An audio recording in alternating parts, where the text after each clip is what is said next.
Hello everyone. आज की class में हम करेंगे एक्सरसाइज 1.2 का question second first second and third part class 12 के चैप्टर 1 की। अब इसमें आपको क्या बताना है, check injectivity and subjectivity of the following function. अब इंजेक्टिविटी का क्या मतलब होता है? इंजेक्टिविटी का मतलब होता है कोई फंक्शन वन वन है या नहीं है। सब्जेक्टिविटी का क्या मतलब होता है कि कोई फंक्शन हमारा ऑन टू है या नहीं है।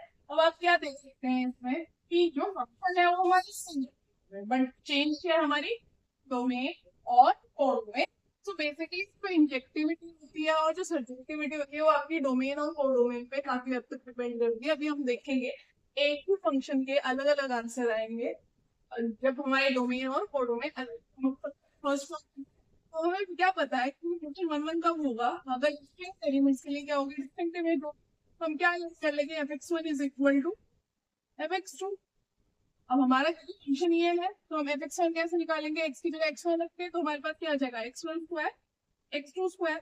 अब जब आप पॉजिटिव स्क्वायर रूट लेंगे तो आपके पास क्या आएगा? x1 की वैल्यू प्लस माइनस है। बट क्योंकि आपका x1 और x2 कहाँ पे बिलोंग कर रहा है? n में। क्यों? क्योंकि हमारा जो फर्स्ट पार्ट है उसमें हमारी डोमेन क्या है? n है। तो अब आप क्या करेंगे? And x2 does not belong to n, negative of x2 does not belongs to n। तो ये इम्प्लाई करते हैं कि हमारा x1 और x2 क्या है? बराबर है। तो आप क्या लिखेंगे?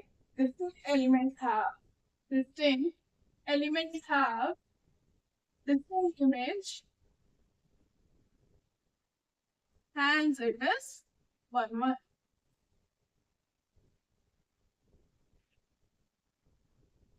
अब के लिए ऑन्टो के लिए क्या होता है हमारे पास कि हमारे पास अगर कोई भी एलिमेंट, जैसे ये हमारी क्या है? डोमेन और दूसरी कोडो। ठीक है।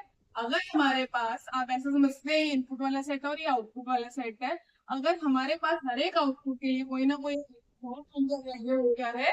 और है। अब आप देखेंगे तो जैसे मान लीजिए हमारा ये 1 2 3 एंड सो, यहाँ पे भी ये है 1 2 3 एंड सो।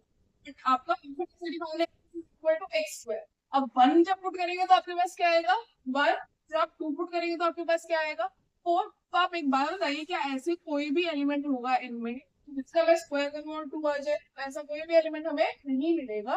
इससे हमें क्या पता चलता है? जो हमारा एक फंक्शन है वो हमारा टू नहीं है। आप लिख सकते हैं इसमें given function is not to और every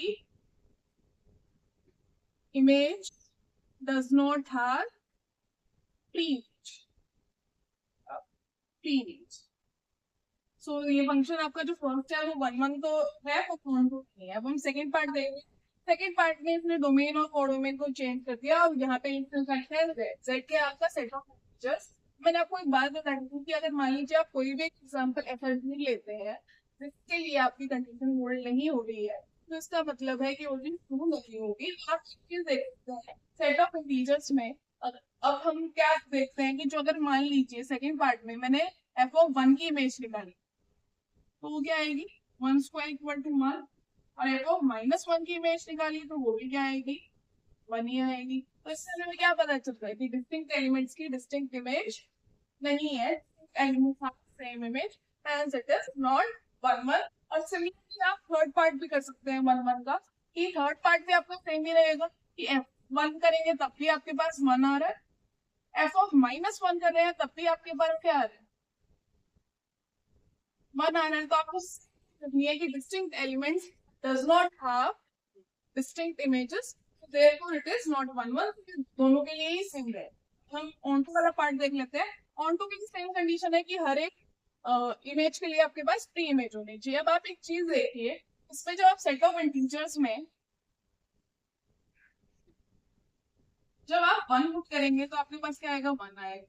आप जब -1 पुट करेंगे तब भी आपके पास क्या आएगा? वन आएगा। अब यहाँ पे सेट ऑफ इंटीजर्स में तो हमारे पास नेगेटिव नंबर भी है। तो एक बात बताइए, क्या कोई भी नंबर ऐसा है सेट ऑफ इंटीजर्स में कि आप पुट करें और उसका स्क्वायर क्या आ जाए? एक नेगेटिव नंबर आ जाए? तो नहीं है। तो आपको सिर्फ इतना ही लिखना है कि negative numbers does not have pre image, does not have pre image, hence it is not one one। Sorry, hence it is not does not have pre-image, hence it is not on to। और same case आपका are के लिए होगा, क्योंकि are में भी आपको पता है कि नेगेटिव और पॉजिटिव एलिमेंट्स दोनों है। अगर आपके पास आर में थर्ड पार्ट फोर होंगे। आपको ये पता है कि इसमें 1 भी है, -1 भी है एंड सो ऑन। सो अगर आप 1 की इमेज लेंगे तो वो भी 1 आएगी, -1 की लेंगे तो वो भी क्या आएगी, आपकी 1 ही आएगी। तो आपका जो नेगेटिव एलिमेंट्स है, नेगेटिव एलिमेंट्स की भी कोई भी प्री इमेज नहीं होगी। तो आप बस ये लिख सकते हैं negative numbers does not have any pre image, hence it is not counted. तो आई होप आपको समझ आया होगा। नेक्स्ट क्लास में हम इसके बाकी के 2 पार्ट करेंगे। Please like and subscribe my channel. Thank you.